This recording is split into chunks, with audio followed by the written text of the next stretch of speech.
Bonjour, j'espère que vous allez bien et que vous avez passé un beau temps des fêtes. Alors, j'en profite pour vous souhaiter une bonne année 2024 pleine de projets créatifs. Donc, je vous reviens aujourd'hui pour un bilan couture un petit peu tardivement puisque je viens de terminer de coudre mes cadeaux de Noël.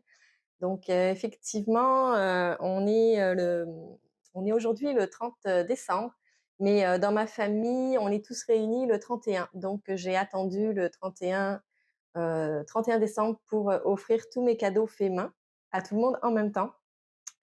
Et puis, en fait, j'ai vraiment procrastiné là, honnêtement, j'avais une semaine de plus, et puis j'ai tombé en vacances entre Noël et le Nouvel An, donc j'avais commencé un petit peu avant à les coudre et puis j'ai vraiment procrastiné à fond. J'ai profité, heu j'ai profité de mon avant Noël en fait pour tricoter pour moi et puis j'ai cousu tous mes cadeaux de Noël, ces 3 derniers jours. En fait, il y en a un que je n'ai pas terminé, mais je vais peut-être pouvoir le terminer cet après-midi. Donc, je vais quand même vous le montrer. Donc ça va être le bilan couture des mois d'octobre, novembre et décembre. Il va y avoir des vêtements et quelques accessoires. Oui, j'en profite aussi pour, rappeler à la personne qui a été tirée au sort, donc je me souviens plus du nom, mais je vais vous mettre, la petite incruste, ici là. Donc contacte-moi, sur mon adresse courriel. Donc je vais mettre l'adresse courriel, en barre de description. Donc contacte-moi si tu veux recevoir ton certificat cadeau de chez Artisan et je te remercie d'avoir participé. D'ailleurs, je remercie toutes les personnes qui ont participé. Alors nous allons commencer par le sweatshirt, Marie-Claude de chez Jali. Donc c'est un chandail à manches raglan et j'ai fait la version avec, la capuche et les mitaines. Donc la petite capuche, les petites mitaines, si je vous montre le dessin, ça va être, celui-ci. Heu, alors j'ai pris des petites notes. Bon, j'ai des petits problèmes de luminosité. Il fait gris dehors en fait, le ciel est complètement blanc, il neige un petit peu. Donc, écoutez, j'ai mis quelques lumières. J'espère que ça va aider, quand même à bien voir, les vêtements que je vais vous montrer.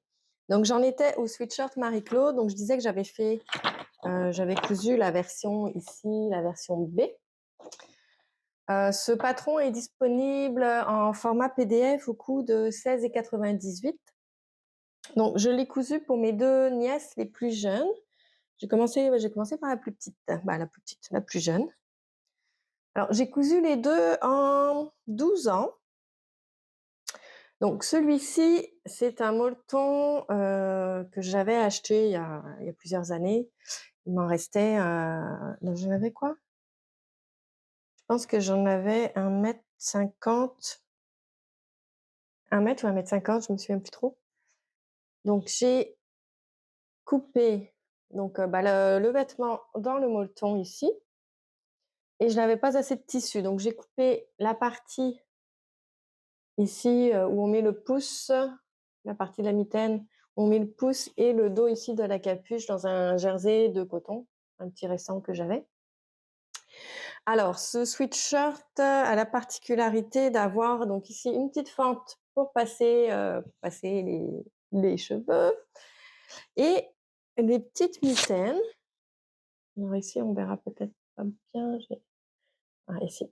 Pour passer le pouce, donc je peux pas vous l'essayer, hein, je peux pas vous le montrer malheureusement. Je ne rentre pas dedans. Donc ce que j'ai fait, c'est que j'ai joué avec la texture du molleton puisqu'à l'intérieur, il est comme ça, là, tout doux. Donc j'ai mis la petite bordure ici, donc sur l'envers. Comme vous l'avez vu, j'ai mis aussi les mitaines, pareil, sur l'envers. Donc on a la capuche, c'est évident à montrer? La capuche ici qui se croise vers l'avant. Hop, derrière comme ça c'est le derrière de la capuche. Et puis, il est quand même, je pense, assez long. Puis il est légèrement, arrondi, sur le bas ici. Donc ce que j'ai fait alors j'ai tout assemblé à la surjeteuse et ce que j'ai fait pour, mon ourlet, j'ai fait un simple rentré. et je l'ai cousu au coin zigzag. Ça, c'est des finitions qui sont jolies, puis, toutes simples à faire et ça tient bien. Est-ce que j'ai autre chose à dire sur ce sweatshirt? Bon, alors je n'ai fait aucun raccord de motif, hein, parce que, là, c'était déjà j'avais pas assez de tissu, puis, c'était des trop gros motifs, je j'aurais pas été capable. Je pense pas que ça se voie sur le côté là, non. Donc celui-ci pour, ma plus jeune nièce. Ensuite j'ai fait le deuxième, donc du 12 ans également. Alors celui-ci, j'ai acheté un tissu spécialement pour elle, puisque dans mon stock, j'avais rien qui aurait pu lui convenir. Donc j'ai acheté ce molleton. Donc c'est un molleton anti-boulochage. On verra bien ce que ça va donner après plusieurs lavages, hein. Donc c'est écru. Sa couleur préférée, c'était le vert pomme, mais j'étais vraiment pas sûre dans le vert. J'avais peur que ça ne lui convienne pas. Elle est assez difficile et puis, je pense que c'est la première fois que je couds pour elle, un vêtement. Donc, je voulais pas prendre trop de risques. Donc là, j'ai pris un petit écru, c'est passe-partout et puis, bah, c'est ça là, c'est relativement, basique comme vêtement. Donc ça va être facile à porter. Donc nous avons comme l'autre en fait, c'est ça, je vous ai pas montré sur l'autre, mais la capuche est en 3 parties. On a les 2 côtés là, puis on a la partie centrale avec l'ouverture. Voilà, ça c'est l'intérieur. Donc c'est la même chose, hein, ils se croisent en avant. On a des manches raglan, on a les petites mitaines ici et celui-ci, est-ce que j'ai fait c'est pareil, j'ai fait un zigzag pour l'ourlet. Excusez. Petit zigzag, hop, pour l'ourlet. Donc ce patron, ce que je peux en dire, en fait, c'est la première fois que je le cousais, je l'avais jamais fait, même pour moi. Oups, voilà. J'ai été surprise en fait, c'est vraiment, rapide à monter, c'est facile à assembler. La seule difficulté, je dirais que c'est peut-être, c'était l'épaisseur du tissu quand on avait l'encolure ici, je vais le mettre sur l'envers. En plus, c'est du 12 ans, hein, donc c'est peut-être un peu plus petit que ce que je suis habituée à coudre. Donc ici, c'est l'encolure et l'épaisseur ici, là, on a donc la capuche, hop, comme ça. On a la capuche ici qui se croisait en avant, donc on a 2 épaisseurs plus, le vêtement, le corps. Donc cette partie-là à coudre, c'était peut-être la plus difficile puisque c'était épais avec le molleton et la circonférence était quand même petite. Sinon, écoutez, même les mitaines, je pensais que ça serait difficile et en fait, pas du tout, hein. Tout se fait super bien, c'est super bien expliqué. Donc j'ai cousu ces 2 vêtements, dans la même journée. J'avais pris de l'avance quand même un petit peu, hein. J'avais décalqué mon patron, j'avais découpé toutes mes pièces, la semaine passée. Donc ces 2 vêtements, je les ai cousus, l'un après l'autre. Évidemment, le montage du deuxième a été vraiment plus rapide, je n'avais pas besoin de regarder les explications à nouveau. Donc bah, c très facile à faire, hein. Moi, je vais m'en faire un. Le seul truc que je regrette, mais ça, c'est facile à rajouter, c'est une petite poche ici, petite poche kangourou là en avant, ça aurait été chouette. Donc vraiment un super modèle et puis, bah, j'espère que ça va leur faire plaisir. On va passer au prochain modèle que j'ai cousu. Donc si j'y vais dans l'ordre, ça va être celui de Sarah. Alors là, ça va être une robe. Le modèle suivant, c'est une petite robe, donc c'est pour ma nièce, Sarah. Alors j'ai utilisé un tissu que j'avais dans mon stock, c'est un polyester, heu, polyester quand même assez épais. J'avais fait une veste avec et un pantalon. Il m'en restait 2 mètres et c'est un tissu qui est on dirait un sergé, mais il a un petit côté légèrement satiné et je pense pas que ça se voie, à l'écran. Non, ça se voit pas. Donc il est légèrement satiné, donc ça rend quand même, joli. Donc j'ai fait la robe 123 Austrian Dirndl de la marque Folkwear et j'ai fait, ce modèle-ci. Donc j'en avais cousu une version pour moi cet été. Puis ma nièce l'avait vu, puis elle aimait bien, donc j'ai décidé de lui en faire une version pour elle, mais une version un peu plus, hivernale. Alors je lui ai coupé en taille small, je n'ai fait aucun ajustement si ce n'est que j'ai dû réduire la longueur de la jupe puisque j'avais 2 mètres de tissu, il en fallait 2,30 m. Donc j'ai taillé mes pièces du haut, je vais vous montrer la robe quand même. Donc j'ai taillé, mon devant, mon dos. À l'intérieur, nous avons juste, c'est pas doublé, hein, c'est juste une parmenture.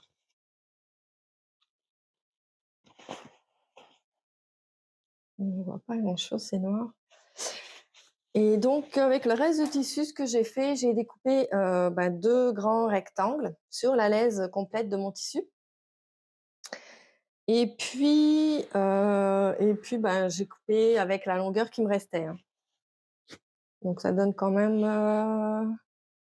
ça fait une jupe de quoi? Attendez, je vais vous dire.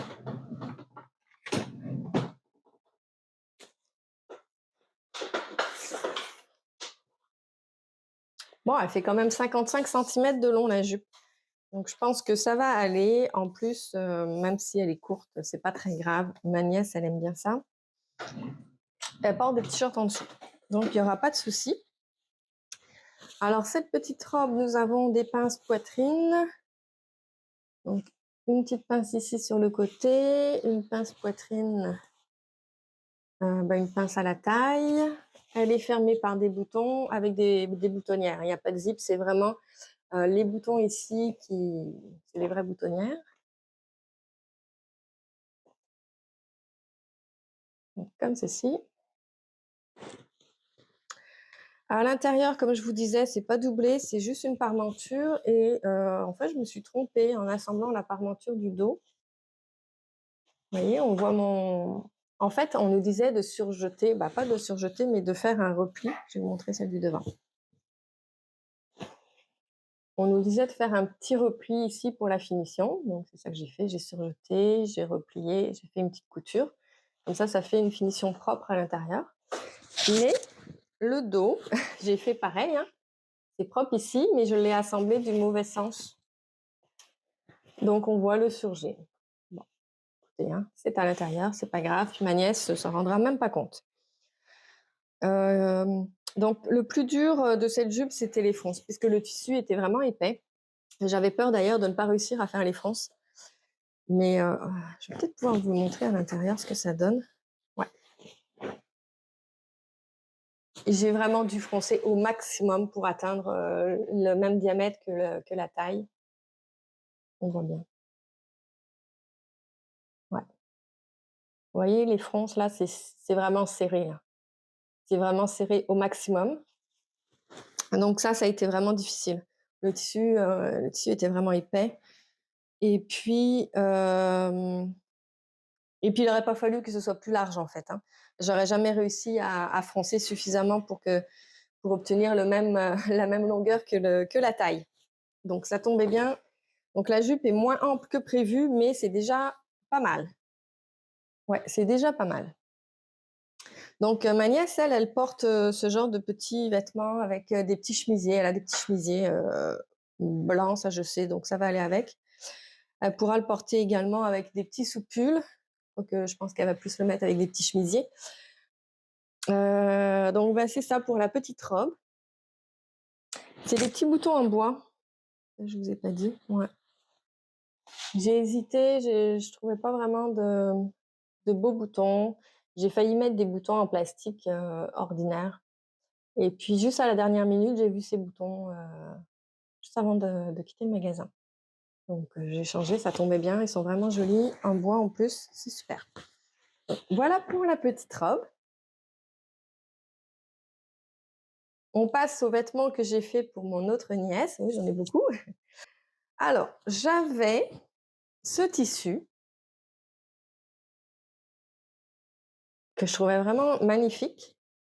et en plus, c'est ses couleurs et je voulais lui faire une robe avec, mais il fallait absolument que la jupe de la robe soit longue parce que c'est vraiment ce qu'elle porte. Elle porte vraiment, les jupes longues, mais j'avais une laisse d'1 mètre, en fait.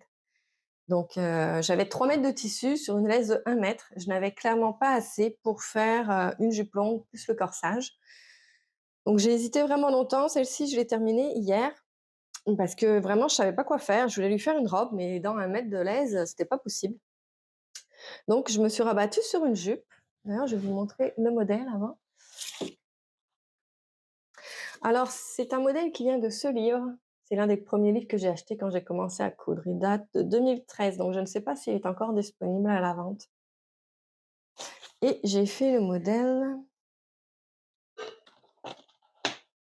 de la jupe froncée, donc celle-ci.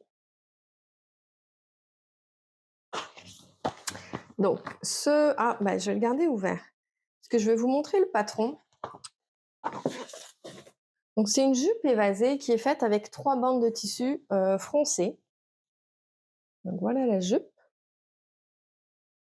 Et donc on a une première bande ici, on a des fronces. Ça c'est la deuxième bande, des fronces, donc c'est relativement classique, hein, comme modèle de jupe. Mais oh, il reste des fils de fronce là. Oups, je les enlève. Mais ce que j'aime dans ce modèle, contrairement à une jupe qui est faite avec des rectangles vraiment, des rectangles à angle droit là, c'est que je vais rien perdre. C'est que oui, ce modèle-ci, donc en fait, on part sur un modèle de base qui est dans le livre et on nous explique comment tracer le patron, comment modifier le patron pour faire, cette jupe, froncée. Et vous voyez, je vais enlever ça.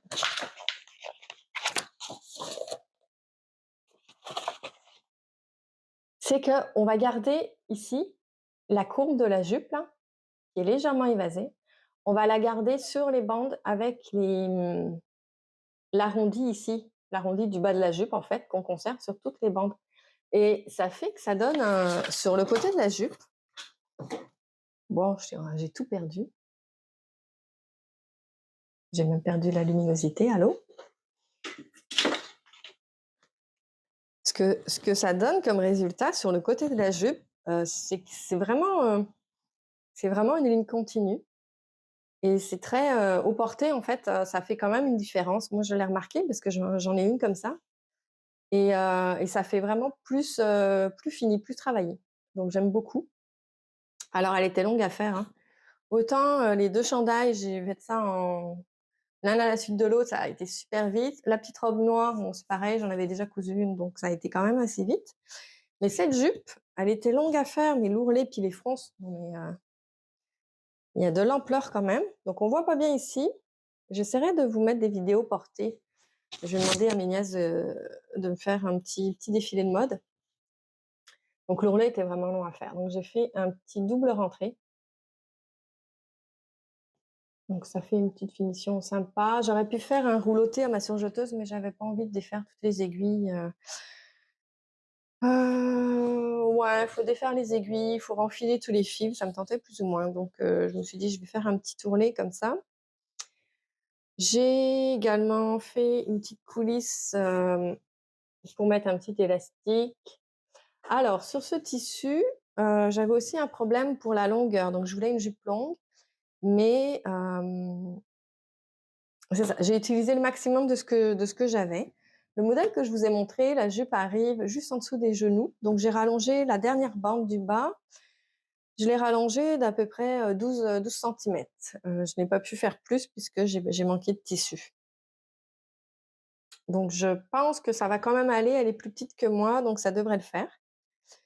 C'est pour cette raison d'ailleurs que j'ai fait un tout petit rentré à la taille, également un tout petit ourlet pour essayer vraiment d'optimiser la longueur de la jupe.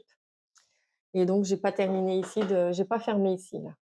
Comme ça, elle va pouvoir l'essayer. On va ajuster l'élastique selon sa taille et je vais pouvoir le coudre à la main, quand elle l'aura essayé. Donc ce tissu vraiment, je le trouve magnifique. Il est légèrement transparent, mais avec l'ampleur de la jupe, je pense pas qu'on verra quoi que ce soit. Ça fait ouais, moi je l'aime beaucoup. En tout cas, J'aurais peut-être dû le garder pour moi ce tissu, finalement. Non, allez, je vais lui offrir. Donc un petit projet, en fait, relativement simple à faire également, mais quand même un petit peu plus long à cause de toutes les fronces. Les fronces et l'ourlet, c'était vraiment long. Mais un chouette rendu. On passe ensuite à ouais, je vous ai pas dit, mais ce tissu, c'est, un tissu que j'avais acheté il y a très longtemps aussi. Ça devait être 3 $ du mètre. C'est un restant de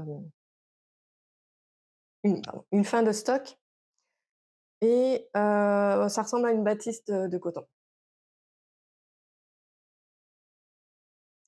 Pour la taille de la jupe, je l'ai faite avec le patron que j'avais décalqué pour moi. Quand je l'avais fait à l'époque, j'avais dû faire une taille M. Donc ça doit être une taille M, mais puisque c'est une taille élastiquée, en fait, c'est pas très, très grave. Je suppose que ça va lui faire. On passe au cadeau que j'ai réalisé pour mon frère. Donc c'est un t-shirt comme vous voyez ici. Celui-là, je peux vous le montrer sur mon mannequin. Les autres modèles étaient trop petits, donc ils rentraient pas sur le mannequin. Donc c'est, un t-shirt qui vient du livre Vestiaire urbain de Jenny Ekstrom. Donc je vous ai déjà parlé de ce livre, hein, je l'aime beaucoup et donc c'est le t-shirt Julien. C'est un t-shirt basique, hein. Rien de particulier pour ce modèle. Donc j'ai fait la taille, XL. Alors c'est la première fois que je couds pour mon frère, donc je préférais faire peut-être un petit peu plus grand que trop petit.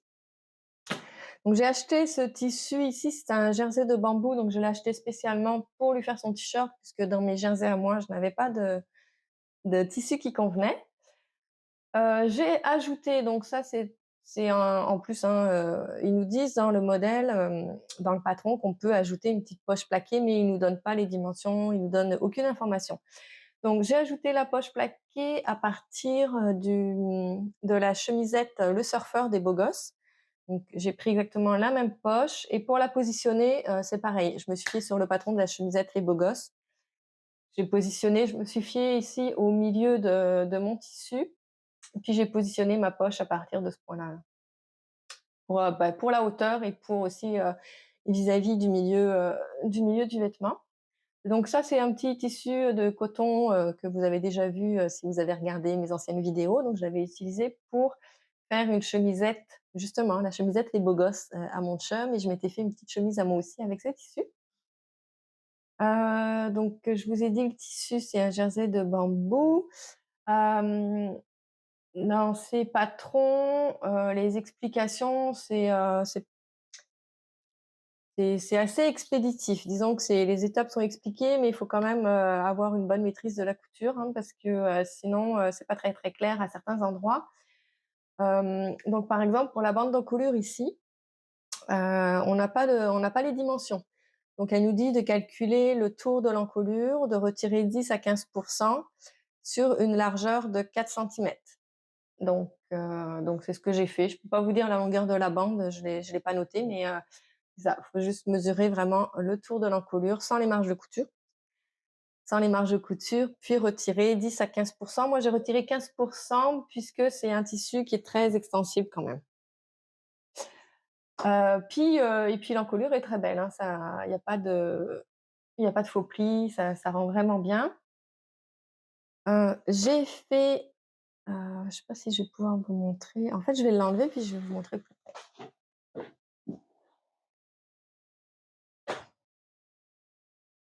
On va switcher de place. Hop. Donc j'ai fait comme pour, les sweatshirts, la même finition ici avec on va voir, oui, avec un point zigzag tout simplement. Donc ici j'ai fait un point zigzag, 3 points.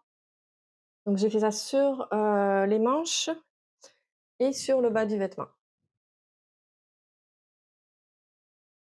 Donc j'ai surjeté, j'ai fait un repli et j'ai, piqué au point zigzag 3 points. Et puis ça fait vraiment des belles finitions. J'utilise jamais l'aiguille double parce que je trouve que c'est se compliquer la vie et puis le zigzag ça donne vraiment bien. Une autre chose aussi, comme c'est un tissu qui est assez mou, j'avais baissé un petit peu la pression de mon pied de biche pour être sûre que ça ne gondole pas, que ça n'écrase pas le tissu, au fur et à mesure que je faisais mon ourlet. Je vais vous montrer de plus proche ici la petite poche et l'encolure.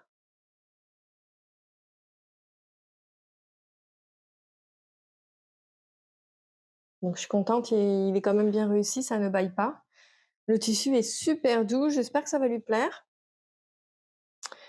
C'en est tout pour ce projet. Il me reste un cadeau que je n'ai pas terminé. En fait, c'est le premier que j'avais commencé il y a 2 mois. Je m'étais dit: «Ah, je vais commencer d'avance, puis, comme ça je serai pas dernière minute» et comme je vous disais en début de vidéo, j'ai vraiment procrastiné puisque j'ai tricoté pour moi à la place. Et la chemisette, donc c'est une chemisette Les Beaux Gosses pour mon papa qui est commencée, mais qui n'est pas terminée. Je vais quand même vous montrer ce que j'ai commencé. Donc c'est un coton pour chemise. Donc c'est pareil, je l'avais dans mon stock de tissus, il est légèrement extensible et j'en suis rendue là. Donc il me reste le col, assembler les côtés, mettre les manches et faire les boutonnières. Et puis, tout ça pour demain. Donc est-ce que je vais réussir? Je ne sais pas. Si je réussis, eh bien, je vous mettrai la vidéo du vêtement porté et sinon, eh bien, mon papa l'aura peut-être la semaine prochaine, mais c'est pas bien grave. Donc je vais pas vous en parler plus longtemps puisque la chemise n'est pas finie. Alors le premier accessoire que j'ai cousu, il vient de ce Burda Style. C'est celui du mois d'octobre 2023 et c'est la capuche ici. Donc je l'ai cousu dans un récent tissu. Moi j'essaye d'éliminer, faudrait que je vous fasse une vidéo sur mon stock de tissus, vous allez comprendre, quand je vous dis que j'en ai un gros stock. C'est, vous voyez le placard ici là? En fait il est plein. Donc faut vraiment que j'utilise ce que j'ai en stock avant d'en racheter d'autres parce que là ça a comme ça a pas d'allure. Alors, j'ai cousu ma petite capuche. Donc c'est un petit molleton quand même assez fin.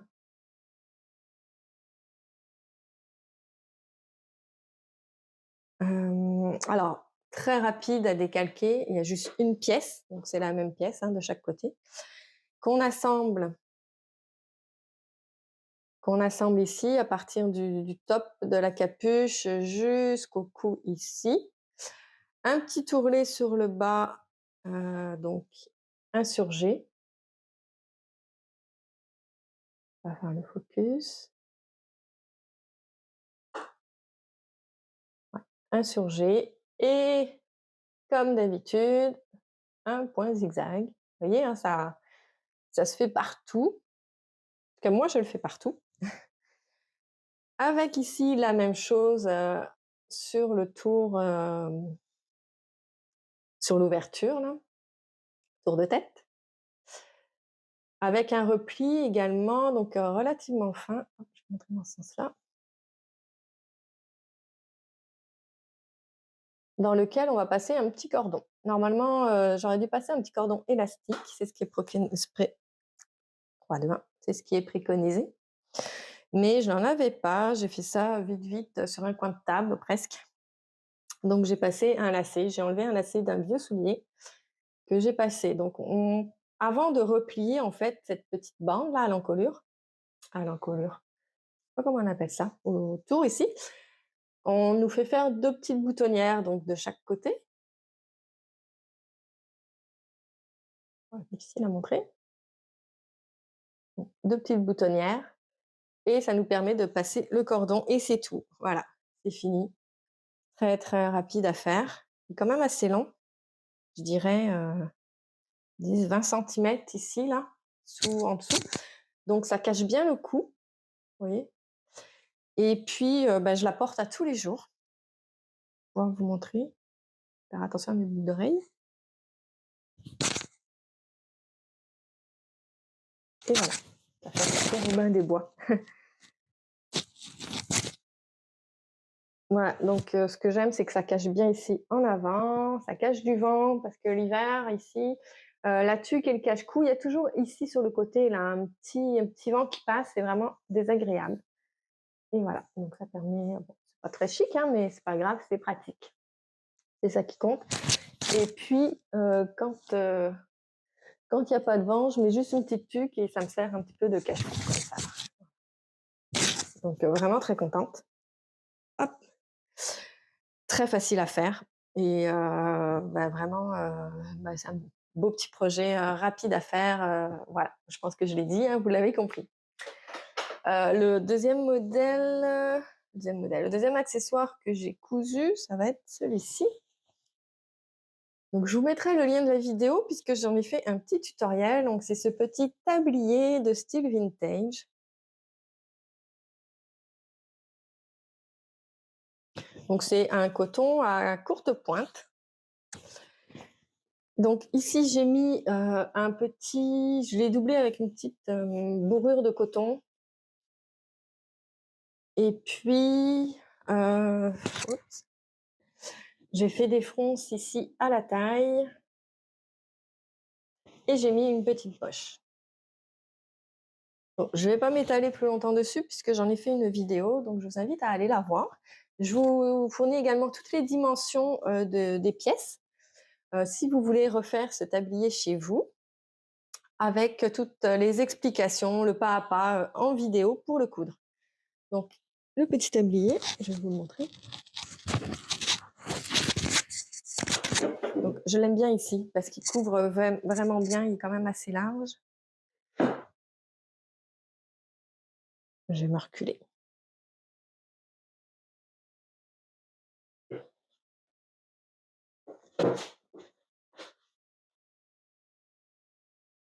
Et voilà. Donc ça fait un petit effet jupe ici.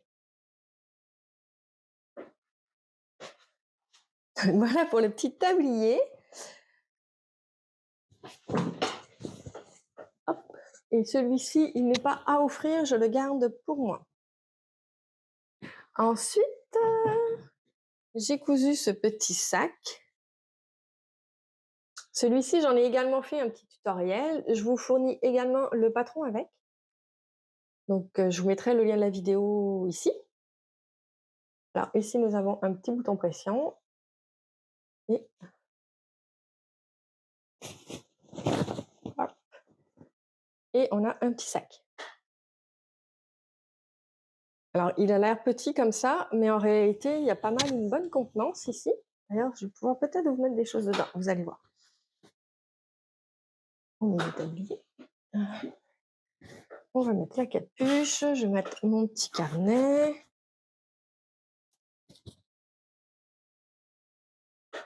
Voilà ce que ça donne. Donc ça peut être des sacs, hein, qui servent un petit peu à plein de choses. Moi les miens, je les utilise pour aller faire la petite épicerie, quand je vais à la boulangerie à côté ou au dépanneur. Et puis, voilà, donc celui-ci, je vais l'offrir à mon papa. Donc même s'il a pas sa chemise à Noël, il aura le petit sac et en fait, il m'en avait demandé il y a il y a quelques années et j'ai vraiment traîné à lui faire et là, je me suis dit que comme j'en faisais un tutoriel, j'allais pouvoir lui offrir le petit sac. Donc il est terminé avec un biais à l'intérieur et celui-ci, je ne l'ai pas surjeté puisque j'en ai fait un tutoriel, je voulais qu'il soit accessible, aux personnes qui n'avaient pas de surjeteuse, donc j'ai fait une finition au point zigzag. Donc il a tout été assemblé à la machine à coudre et on a des petits soufflets ici. Donc ça c'est ce qui permet d'avoir quand même une grande contenance. Donc ça, c'est le modèle le plus petit, mais je vous fournis le patron pour un modèle un petit peu plus grand. Et ce petit sac, hop, voilà, il se replie.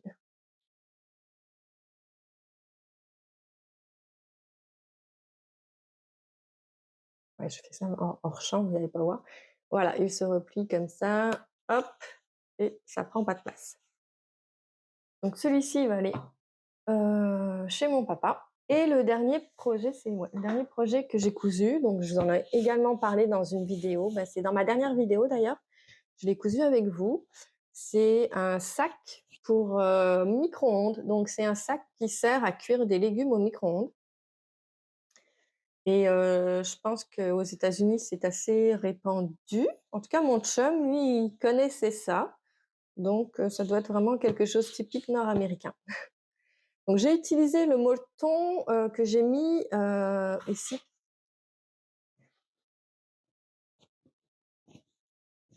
Que c'est un petit molleton 100 coton résistant à la chaleur et il m'en reste évidemment, hein, je n'ai pas, tout mis sur le tablier et donc c'est un molleton qui est également utilisé pour faire ce genre de sac qui va au micro-ondes. Donc il faut absolument que tout soit en coton dans ce sac. J'ai utilisé le molleton, un restant de tissu, un restant bah non, en fait, c'était pas un restant. C'est un coton pareil de courte pointe et on assemble ici un grand rectangle. Donc c'est un grand rectangle qu'on vient plier en 2 comme ça, en 3. On chevauche un petit peu ici, puis on vient coudre, en fait, on l'assemble sur l'envers, hein. Je vais vous montrer sur l'envers. Toutes les étapes sont dans ma dernière vidéo. Donc là, je l'ai utilisé, donc il est un peu sale et on vient l'assembler ici sur les côtés. Donc ce sac, je l'ai utilisé pour, cuire des pommes de terre, donc c'est, 8 minutes au micro-ondes pour 2 grosses pommes de terre et c'est vrai que ça marche et puis, bah, ça évite de sortir des casseroles juste pour cuire 1 ou 2 pommes de terre. Donc le petit sac à micro-ondes et j'en ai terminé avec mon projet couture. Donc j'espère que cette vidéo vous a plu.